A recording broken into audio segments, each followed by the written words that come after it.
حضرت ایوب علی نبینا علیہ السلام اللہ کے پیغمبر ہیں.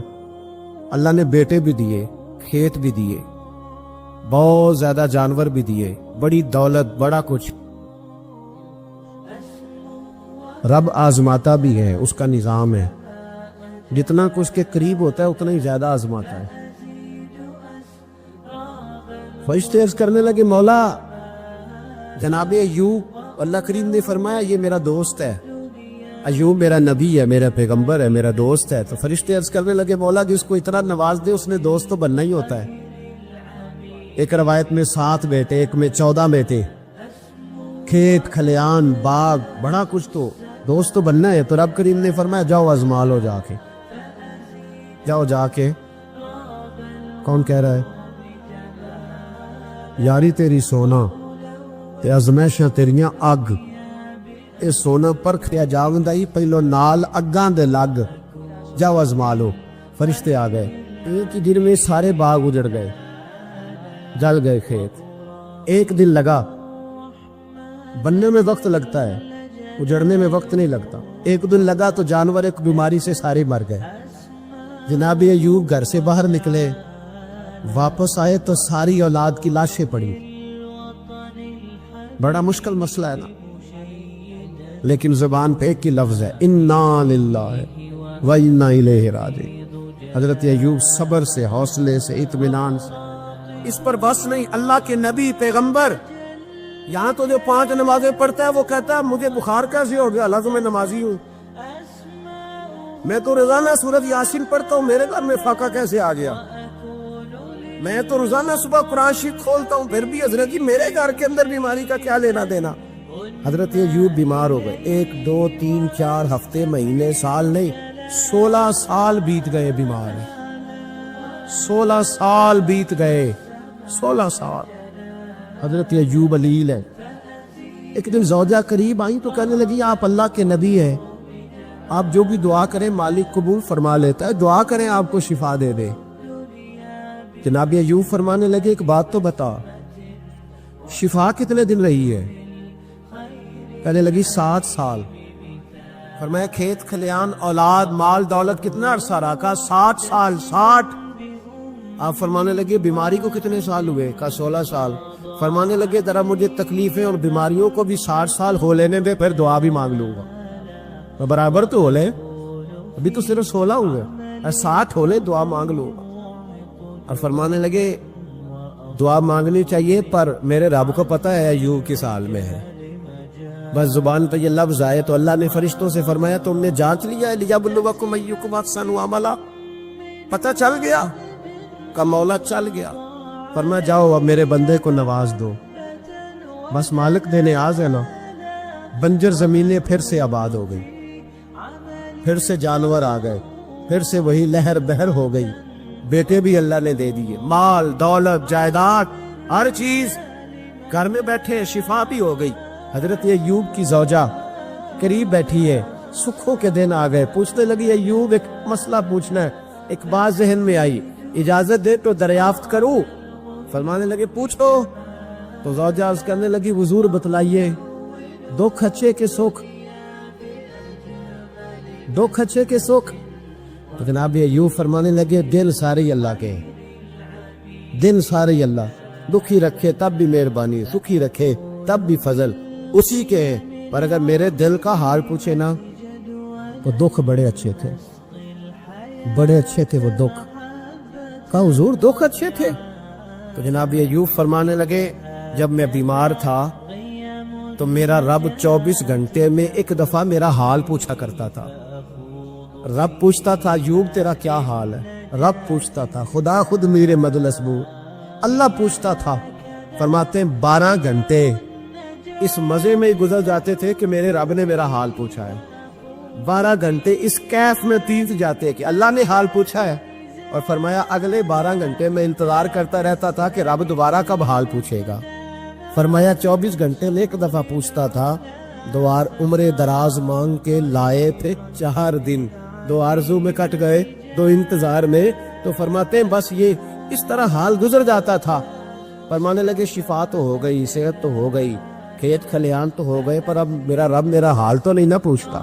حضرت یونس علی نبینا علیہ الصلوۃ والسلام نے ایک دن حضرت جبریل امین ملنے آئے تو جناب یونس علیہ السلام کہنے لگے اے جبریل، اللہ کے نیک بندوں میں جو اللہ کو اس وقت سب سے زیادہ پسند ہے نبیوں کے بعد، جو کرنا بات کا، جو سب سے زیادہ اللہ کو پسند ہے نبیوں کے بعد ولیوں میں، اور سب سے زیادہ اللہ جس کو اللہ کی بارگاہ میں عبادت گزار لکھا جاتا ہے، میری اس بندے سے ملاقات کراؤ۔ تو حضرت جبریل نے جناب یونس علیہ السلام کو ساتھ لیا تو ایک شخص کے پاس پہنچے جو آنکھوں سے اندھا تھا، دونوں ہاتھ اس کے سلامت نہیں تھے اور پورے جسم میں پیپ جاری تھی، ریشہ تھا۔ جب جا کے السلام علیکم کہا نا حضرت یونس نے، اس نے وعلیکم السلام کے بعد پہلا لفظ پتہ کیا کہا؟ اس نے کہا یا اللہ تیرا شکر ہے، یا اللہ تیرا، آپ بھی ادا کریں اللہ کا شکر، یا اللہ تیرا شکر ہے۔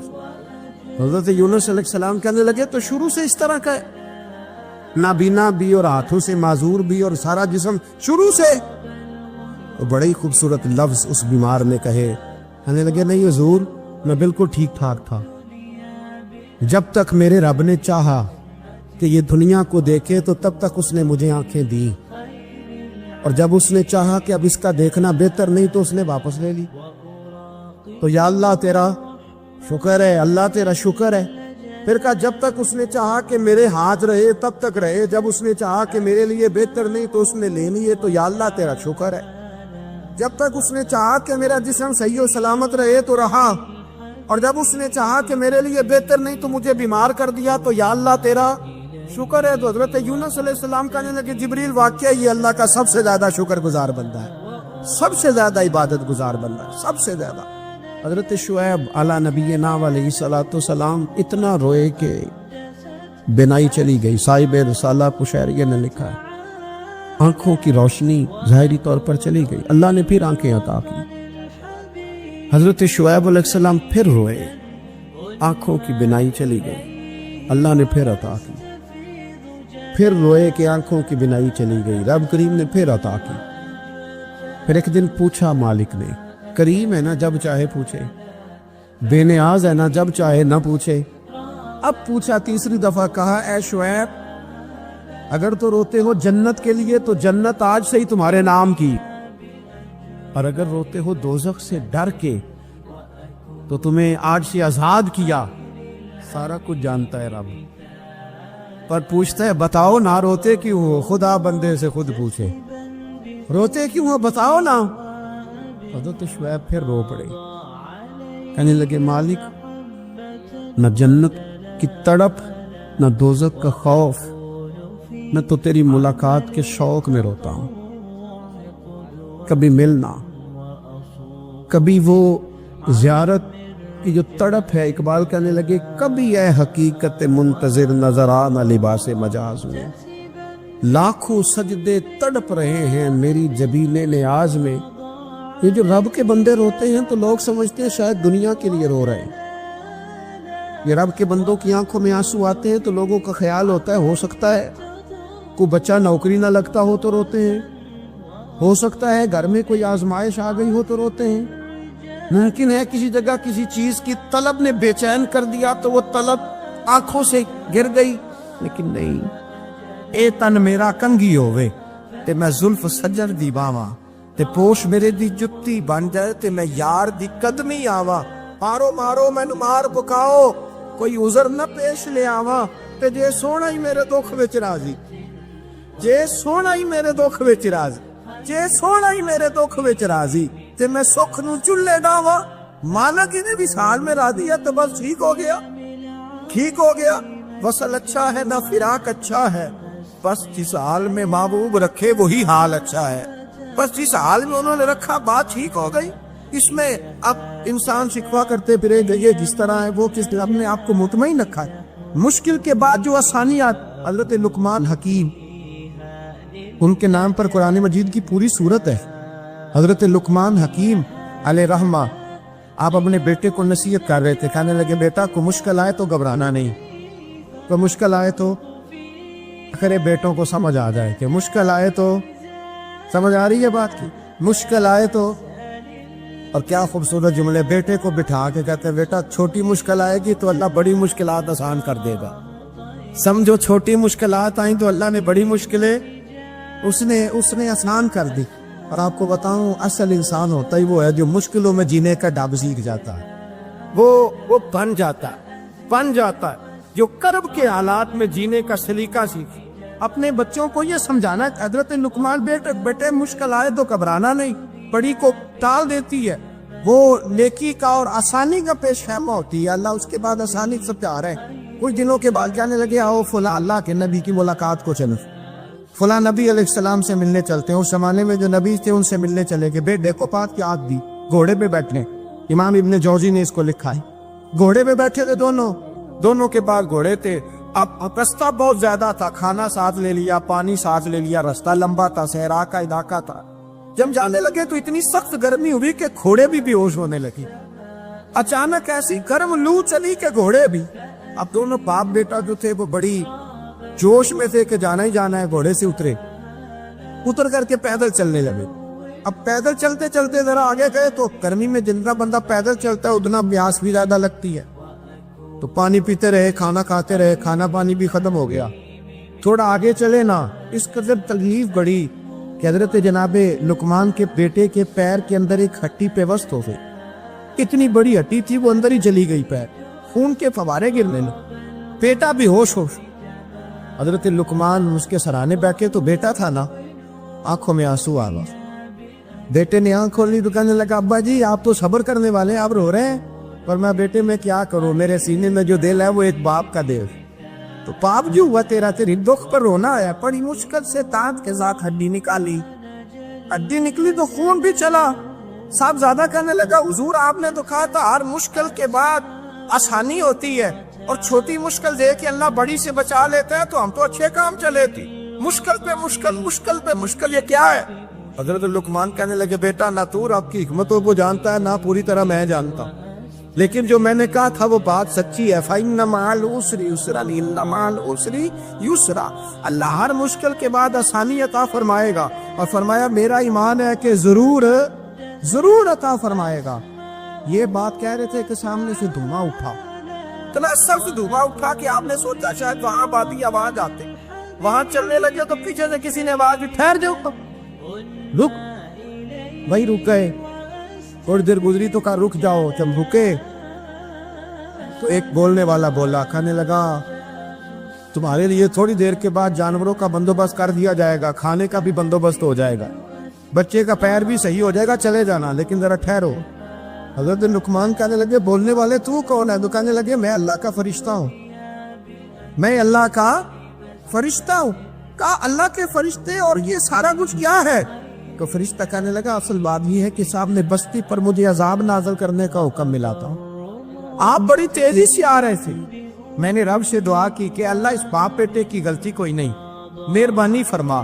رب نے پہلے آپ کو صحرا میں الجھایا، پھر میری دعا کی برکت سے آپ کے گھوڑے ٹھہر گئے، پھر میری دعا کی برکت سے آپ کا پانی ختم ہوا، پھر میری دعا کی برکت سے آپ کے بیٹے کو زخم آیا، پھر میری دعا کی برکت سے سامنے سے دھواں اٹھا.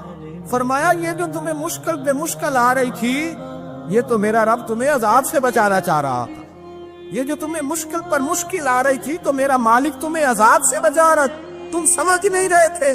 حضرت لقمان نے بیٹے کی طرف دیکھا تو بیٹے کہنے لگے ابا جی بات بالکل سچی ہے، افضل الذکر لا علم. اور پھر پڑھنے لگے حسبنا اللہ و نعم الوکیل نعم المولا و نعم النصیر. یہ ورد ہونے لگے. بھائی جب تجھے مشکل آتی ہے، آزمائش آتی، تو اس وقت سمجھتا ہے پتہ نہیں میرے ساتھ کیا بننے لگا ہے. اللہ تبارک و تعالیٰ چھوٹی مشکل دے کے تجھے بڑی سے محفوظ رکھتا ہے. حضرت موسیٰ علیہ السلام فرعون کے دربار میں کھڑے ہیں، چاروں جانب دشمن ہی دشمن ہے. جادوگر آ گئے، انہوں نے سانپ چھوڑے. حضرت موسیٰ کے ہاتھ میں ڈنڈا تھا. حضرت موسیٰ کہتے ہیں یا اللہ کیا کروں؟ تو اللہ تعالیٰ نے فرمایا اپنا سانپ پھینک دو. کہنا چاہیے تھا نا کہ یا اللہ ایک ہی کچھ ہے، اتنے سانپ ہے، بچانے کے لیے ڈنڈا ہے وہ پھینک دو. ڈنڈا پھینکا جاتا ہے، سانپ کو دیکھ کر کے قابو کیا جاتا ہے. یہ میرا اور آپ کا ذوق ہے نا، لیکن انبیاء کرام کا انداز ملاحظہ کیجیے میرے عزیزو. اللہ فرماتے ہیں ڈنڈا، اے موسیٰ ڈال دے اپنا عصا. پہلے نہیں فرمایا کہ سام بن جائے گا، فرمایا پر تو ڈال دے۔ میں اور آپ ہوتے ہیں تو سامنے ہے، ڈنڈا ہاتھ میں ہے، ہم کہیں گے عجیب بات ہے، یہی تو دفاع کی چیز ہے، اسی کو ڈال دوں تو بچوں گا کیسے؟ کہا ڈال دو، تو حضرت موسیٰ نے ڈال دیا، کہا میرے رب کا حکم ہے تو میرے لیے بہتر ہی ہوگا۔ اللہ فرماتے ہیں جب موسیٰ نے ڈالا تو میں نے اس ڈنڈے کو، اس عصا کو اژدہا بنا دیا۔ اب کبھی عصا بھی اژدہا بنے، کبھی چھڑی بھی بہت بڑا اژدہا بنی ہے، لیکن قرآن کہتا ہے جناب موسیٰ نے ڈالا تو اللہ نے اژدہا، بلکہ اس سے پیچھے چلیے، عورتیں کمزور یقین کی ہوتی ہے نا، جناب موسیٰ پیدا ہوئے تو اللہ فرماتے ہیں میں نے موسیٰ کی ماں کے دل میں بات ڈالی، ماں کے دل میں صندوق میں ڈال کے تو اس کو دریا میں بہا دے۔ حضرت موسیٰ کلیم اللہ علیہ السلام کے پاس اسرائیل روح نکالنے آئے تو حضرت موسیٰ نے تھپڑ مارا، آنکھ نکال دی، واپس گئے۔ اللہ انہوں نے تو جلال فرمایا، کہا موسیٰ علیہ السلام سے کہیے بیل کی پشت پر ہاتھ رکھیں، جتنے بال ان کے دست مبارک کے نیچے آئیں گے اتنے 1000 سال ان کی عمر بڑھا دی جائے۔ یعنی میرے کان میں کو بتا دے کہ جناب 60 سال بڑھ گئی، کیا آپ کے کان میں کو کہہ دے تو خوشی ہوتی ہے کہ نہیں؟ لیکن یہ حقیقت پسندی نہیں، اس لیے کہ 60 بھی گزر جائیں گے، 70 بھی، یہ حقیقت نہیں۔ حضرت موسیٰ چلے میں مثال دیتا ہوں، سمجھ لے 10 بال، حالانکہ بہت زیادہ آتے ہوں گے، 10 بال اگر حضرت موسیٰ کے ہاتھ کے نیچے آئے تو 10,000 سال تو عمر بڑھ گئی نا۔ 10 یعنی 10 سال نہیں، 10 100 نہیں، 10 بہت زیادہ تھی نا۔ تو حضرت موسیٰ کلیم اللہ علیہ السلام سے آ کے عرض کیا گیا حضور بیل کی پشت پر ہاتھ رکھیں، جتنے آپ کے ہاتھ کے نیچے بال آئیں گے اتنے 1000 سال عمر بڑھ جائے گی۔ تو حضرت موسیٰ نے حقیقت پسندی والی بات کی، فرمایا پھر کیا ہوگا؟ 10,000 سال کے بعد پھر کیا ہوگا؟ کہ حضور جانا تو پھر بھی ہے، فرمایا پھر ابھی چلتے۔ فرعون کو اس نے وہ خواب دیکھ لیا تھا کہ ایک ستارہ اٹھے گا اور پھر وہ گرے گا تو میری ساری سلطنت کو تباہ کر دے گا۔ نجومیوں سے اس نے پوچھ لیا، اس نے کہا کہ ایک بچہ پیدا ہوگا جو تیری سلطنت کو تباہ کرے گا۔ چاہیے تو یہ تھا کہ وہ توبہ کرتا، لیکن اس نے کیا کیا کہ اس نے بچوں کو قتل کرانا شروع کیا۔ یُسَبِّحُونَ أَبْنَاءَکُمْ، ذبح کرا دیتا تھا تمہارے بیٹوں، اور بچیوں کو وہ زندہ رکھتا تھا۔ تو حضرت موسیٰ جب پیدا ہوئے تو ان کی والدہ نے پتہ کیا کیا، ان کو ایک صندوق میں بند کر کے دریا میں بہا دیا۔ اب دریا میں بہتے جا رہے ہیں تو ماں کی تو پریشان بھی ہو گئی، ان کی ہمشیرہ کو کہنے لگی ذرا دھیان رکھنا کدھر جاتے ہیں۔ حضرت موسیٰ علیہ السلام دریا میں بہتے بہتے نا، فرعون نے نا دریا کے کنارے مکان بنایا ہوا تھا۔ آپ کو پتہ ہے بادشاہوں کا ذوق ہوتا ہے، آج کل ہمارے جو حکمران ہیں انہوں نے اس کا نام فارم ہاؤس رکھا ہوا ہے، میرا فارم ہاؤس، اور پرانے زمانے میں لوگ ڈیرا کہتے تھے۔ تو اس نے بھی اس طرح کا فارم ہاؤس بنایا ہوا تھا۔ وہاں پہ حضرت موسیٰ علیہ السلام تیرتے ہوئے تابوت کے اندر، صندوق کے اندر جا رہے ہیں۔ فرعون اور ان کی بیوی حضرت آسیہ بے اولاد تھی، بڑی تڑپ تھی بیٹے کی، وہ بھی وہاں کھڑی تھی۔ صندوق تیرتا ہوا آیا تو فرعون نے کہا کہ جاؤ پکڑ کے لاؤ دیکھو کیا ہے۔ جب وہ لے کے آئے نا تو آپ کی ہمشیرہ جو نگرانی کر رہی تھی پریشان ہو گئی کہ یہ تو اس کے ہاتھ لگ گئے، یہ تو اب مار ڈالے گا۔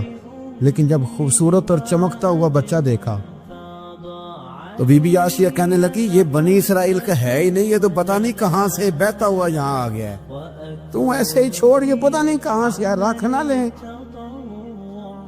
رکھ نہ لیں۔ تو حضرت موسیٰ علیہ السلام وہ کہنے لگا نہیں انہی کے ہیں، موسیٰ علیہ السلام اسی کے ہیں۔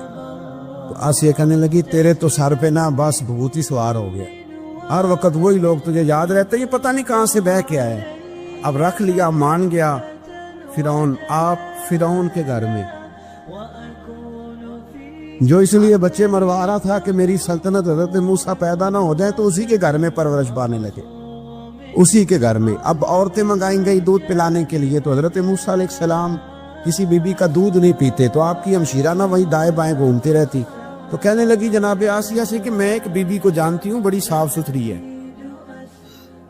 مجھے امید ہے یہ بچہ اس کا دودھ پیے گا۔ تو فرعون کہنے لگا دوڑ کے لا، تو اپنی والدہ کو لے کے آئی، تو حضرت موسیٰ نے فوراً دودھ پینا شروع کر دیا۔ فرعون کو پھر تھوڑا شک ہوا، ایک روایت یوں بھی لکھی ہے بعض لوگوں نے کہ فرعون ایک دن اٹھایا ہوا تھا حضرت موسیٰ کی، ابھی تھوڑی سی عمر تھی، تو آپ نے اس کی داڑھی پکڑ کے تو ایک گھونسا دے مارا، جلالی تو شروع سے ہے نا، تو کہنے لگا آسیہ تو مان نہ مان یہ بچہ وہی ہے۔ حضرت بی بی آسیہ کہنے لگی کہ تجھے غلط فہمی ہے، یہ وہ نہیں ہے۔ اس نے کہا دیکھو نا، یہ تو اٹھاتی ہے تو پیار کرتا ہے، اور میرے جب قریب آتا ہے تو اس کے لب و لہجے میں تلخی محسوس کرتا ہوں۔ اس نے کہا بچوں کو کیا پتا۔ خیر، ایک طرف اس نے کھانے پینے کی چیزیں رکھ دی، ایک طرف انگارے رکھ دیے، وہ بھی حضرت آسیہ کہتی ہے کہ تجھے سمجھ آئے بچے بچے ہوتے۔ حضرت موسیٰ بچے تو تھے، پر تھے تو اللہ کے نبی نا، اللہ کے نبی تھے۔ جب اس نے کہا نا یہ بچے ہیں، تو حضرت موسیٰ علیہ السلام بجائے انگاروں کی طرف جانے کے، نبی تھے، وہ سیدھے کھانے پینے والی چیزوں کی طرف بڑھنے لگے۔ فرعون کہنے لگا آپ بتا۔ اللہ تعالیٰ نے حضرت جبریل کو بھیجا، انہوں نے کہا ادھر نہیں جانا، آپ ادھر جائیے۔ تو آپ آگ کی طرف گئے اور ایک کوئلہ اٹھا کے زبان پہ رکھ لیا۔ واسی کہنے لگی سمجھ آئی، بچے کو کیا پتا کدھر جانا ہے کدھر نہیں جانا، اگر وہ اتنا ہی خیال ہوتا وہی بچہ ہوتا تو آگ۔ اور بعد مفسرین نے لکھا ہے یہ جو حضرت موسیٰ دعا مانگتے تھے نا، رب اشرح لی صدری ویسر لی امری، یہ وہ آگ کا انگارہ جب کوئلہ منہ میں رکھا تھا نا، تو اس کی وجہ سے زبان میں کچھ لکنت آ گئی، تو آپ دعا کرتے تھے کہ یا اللہ میری زبان کی وہ بند گرا کھول دے تاکہ میں کھل کے فرعون کے سامنے بات کر سکوں۔ وہیں حضرت موسیٰ پلنے لگے، وہیں پلے، وہیں جوان ہوئے، وہیں اللہ نے ساری دولتیں دی، بہن بھی ملی، ماں بھی ملی، اور سارے عزیزوں کا پیار بھی ملا۔ اسی گھر کے اندر اللہ نے پرورش کر کے فرعون کے ظلم سے بنی اسرائیل کو نجات عطا فرمائی کہ موسیٰ بھی فرعون کے گھر میں پلنے لگے، اور جب جوان ہو گئے تو فرعون کے ہاں جو ظلم ہوتا تھا حضرت موسیٰ اس پر بول پڑتے تھے، جلال فرماتے، تو فرعون پھر ناراض رہنے لگا، یہاں تک کہ اس نے آپ کو نکال دیا، آپ تشریف لے گئے وہاں سے۔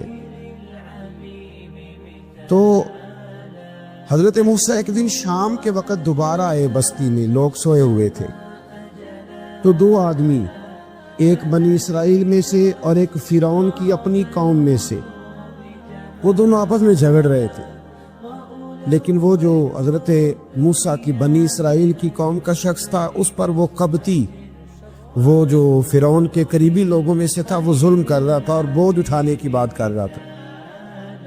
اب اس نے حضرت موسیٰ کو پکارا کہ دیکھے میرے ساتھ کس طرح کی بات کر رہا ہے، تو حضرت موسیٰ کا ارادہ بھی نہیں تھا، آپ نے بس اس کو سمجھایا، پر کچھ لوگوں کو سمجھ، تو حضرت موسیٰ نے پھر ایک مکہ مارا، ایک گھونسا مارا، صرف ایک ہی۔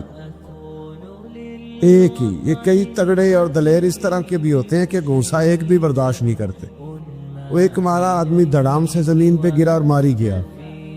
حضرت موسیٰ کا ارادہ نہیں تھا لیکن وہ مر گیا۔ حضرت موسیٰ علیہ السلام نے اس بات پر اپنے رب سے استغفار بھی فرمائی، قرآن کہتا ہے کہ انہوں نے معافی چاہی کہ اللہ میرا ارادہ نہیں تھا۔